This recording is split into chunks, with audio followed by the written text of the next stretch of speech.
정치학 연구 방법론 제9강의 마지막 세션을 시작하겠습니다. 제9강에서는 우리가 측정 척도의 타당성 그리고 측정 결과의 신뢰성에 관해서 논의하고 있습니다. 우선 측정 타당성이란 지난 첫 번째, 두 번째 세션에 걸쳐서 말씀드렸지만 과연 내가 무엇인가를 측정하려 하는 자를 만들었을 때 그 자가 과연 측정하려는 것을 제대로 정확하게 측정해 줄 수 있는가의 문제입니다.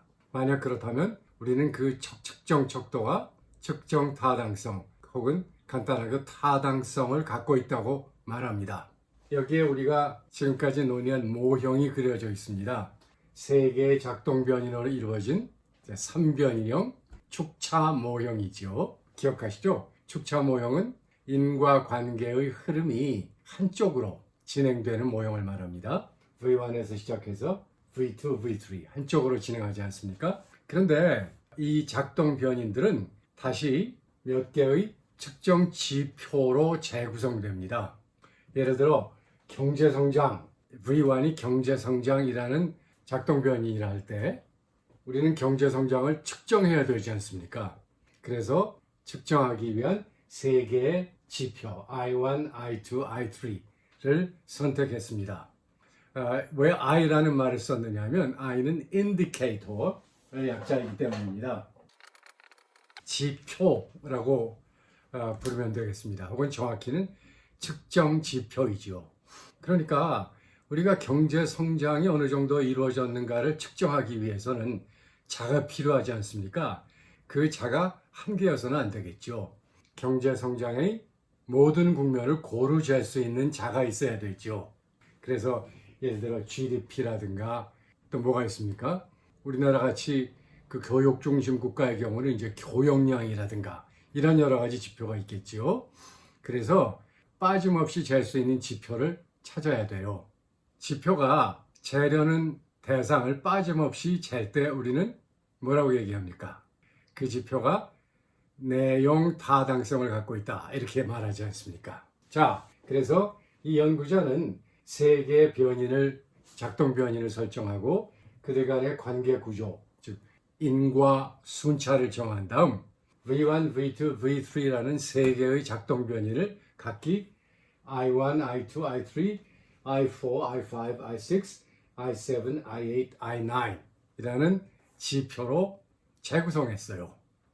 이제 할 일이 뭡니까? 이 모형을 들고 현실 세계로 뛰어들어가 이제 재려는 것을 측정하려는 것을 측정해야 되겠죠. 물론 여기 있는 9개 아이들은 모두 측정 타당성을 가져야만 합니다. 그런데 비록 측정 타당성을 확보한 지표를 사용한다 하더라도 실제 측정 과정에 있어서 오류가 나타날 수 있습니다. 예컨대 아주 쉬운 예를 하나 들자면 여러분이 이제 병원에 신체 검사를 받으러 갔어요. 가서 이제 보니까 키를 재는 기계가 있지 않습니까?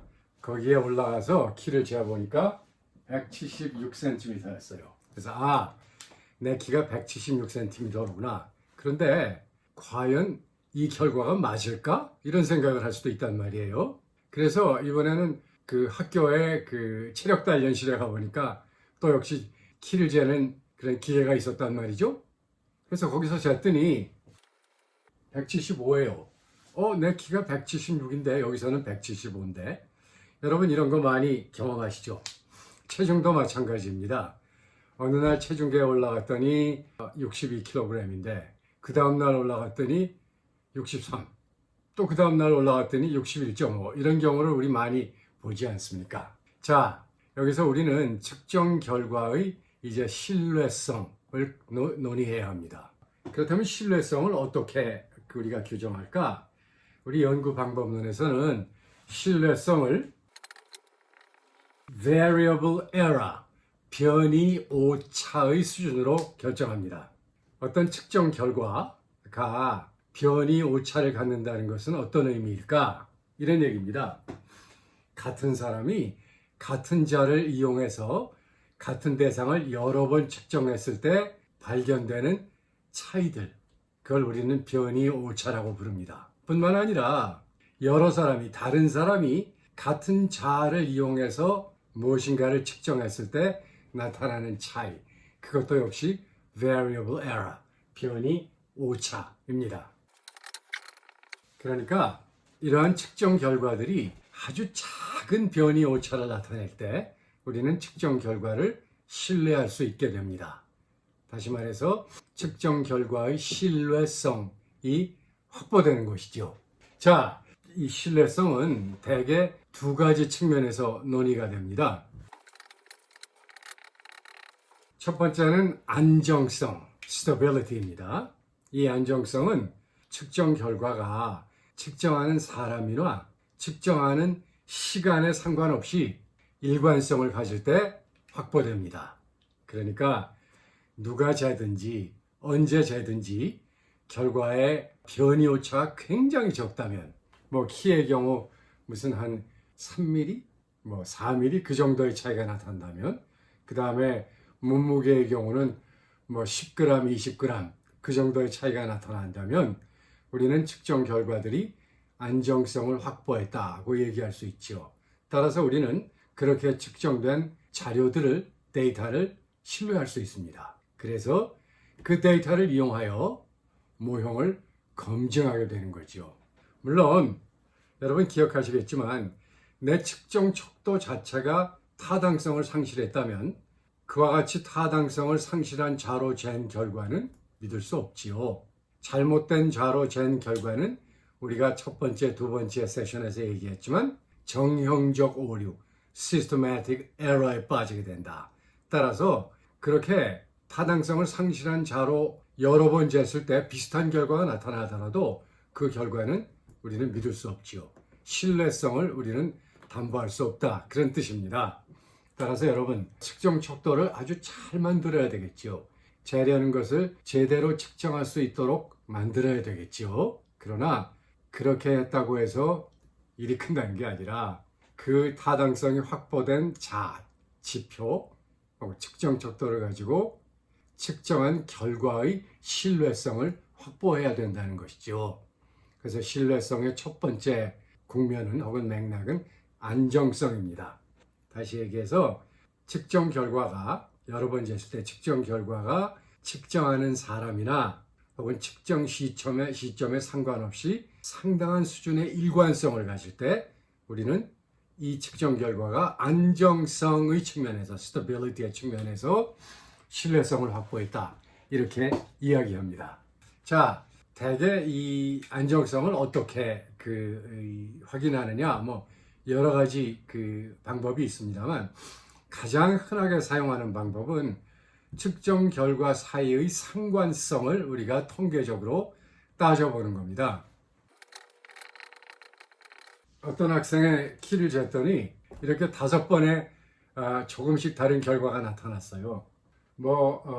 그냥 눈으로 보기에도 그렇게 큰 변이 오차를 갖고 있지는 않습니다. 그런데 이런 결과를 놓고 이들 사이에 상관성을 측정할 수 있습니다. 제일 흔한 방법이 correlation을 계산하는 건데 이렇습니다. 이 두 가지 값 사이의 상관성을 측정하면 correlation, 상관관계를 측정하면 1이 나올 거예요. 1. 아주 완벽하게 상관한다는 얘기죠. 자, 이들 간의 상관성을 우리가 측정해 보면 아마 0.95 이 정도 나오지 않을까요? 상당히 높은 값입니다.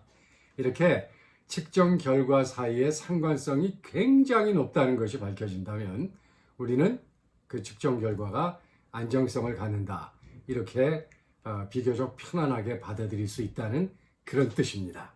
자, 두 번째는 내적 일관성이라고 부릅니다. internal consistency 이렇게 부르죠. 그러니까 내적 일관성은 이렇게 생각하시면 제일 쉬워요. 같은 대상을 서로 다른 측정 지표를 이용하여 측정했을 때 그 나타나는 결과들이 어느 정도 합치하느냐 이 얘기입니다. 조금 이해하기가 힘드실 것 같아서 예를 들지요. 우리가 우리 정치학 연구에서 개인의 정치적 성향을 파악하려 할 때 주로 어떤 방법을 씁니까? 설문조사, 서베이 리서치를 하지 않습니까? 그래서 이 사람이 과연 어떤 정당 선호를 갖고 있는지, 또 이 사람이 어떤 이념적 지향성을 갖고 있는지 우리가 파악하려 하지요.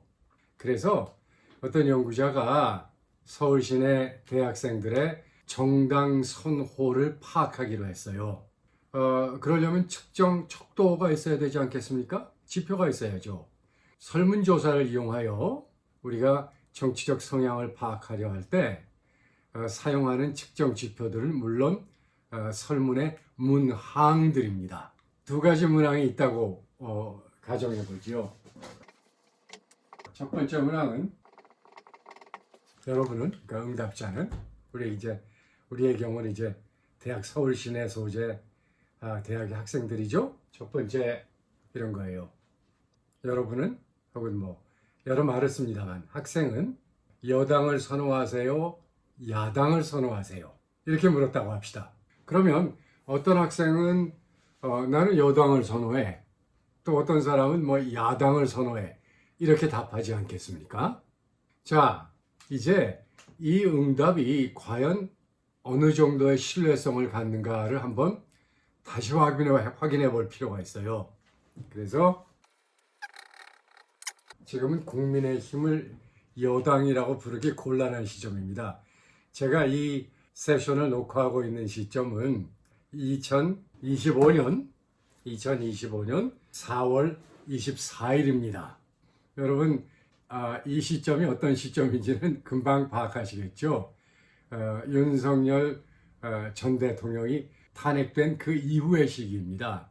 윤석열 전 대통령이 국민의힘 소속이었기 때문에 그 사람이 대통령직을 갖고 있을 때는 국민의힘이 여당이었죠. 그러나 지금은 이제 여당이 없게 된 셈이네요. 그래서 바꿔보겠습니다. 어떤 나라에 A당, B당 두 개가 있어요. 그런데 이 나라는 대통령제 정치 질서를 가진 나라이고 A당이 국회에서 5석을 갖고 있어요.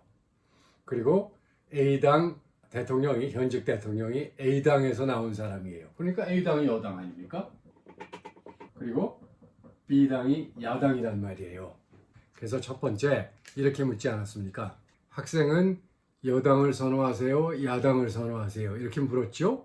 그때 여당을 선호한다고 답했다고 하지요. 정말인가? 그래서 다시 물었습니다. 뭐라고 물었느냐? 학생은 A당을 지지합니까? B당을 지지합니까? 혹은 A당을 선호합니까? B당을 선호합니까? 물었어요.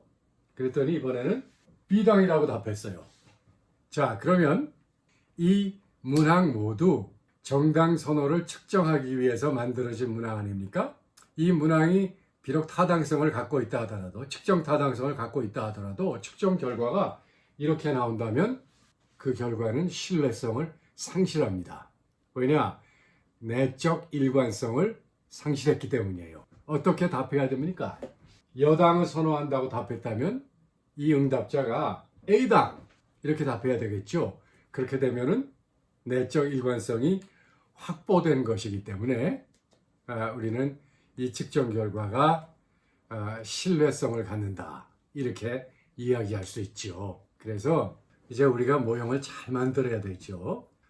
변인, 작동 변인도 잘 설정을 하고 변인들 간의 인과구조, 인과관계 구조, 인과순차 잘 만들어야 돼요.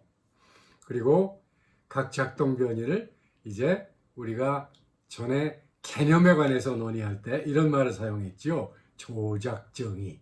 개념을 현실 세계와 연결시키기 위해서는 현실 세계에서 무엇인가를 지칭하는가를 분명히 할 수 있는 지표로 재구성해야 된다. 이런 얘기 우리 하지 않았습니까?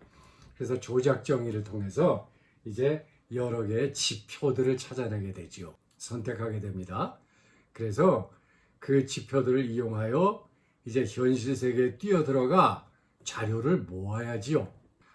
우리는 이제 이 과정을 흔히 관측이라는 말로 표현합니다만, 그래서 그렇게 모아진 자료가 과연 믿을 만한 것인가를 확인하는 것은 굉장히 중요한 일입니다.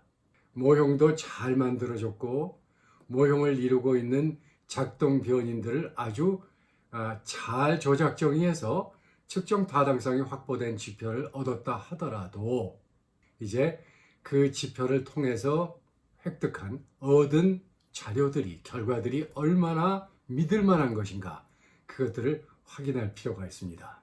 우리는 그것을 신뢰성이라는 말로 표현합니다. 그리고 신뢰성은 두 가지 측면에서 확보됩니다. 하나는 안정성, 두 번째는 내적 일관성이죠. 안정성이란 어떤 의미입니까?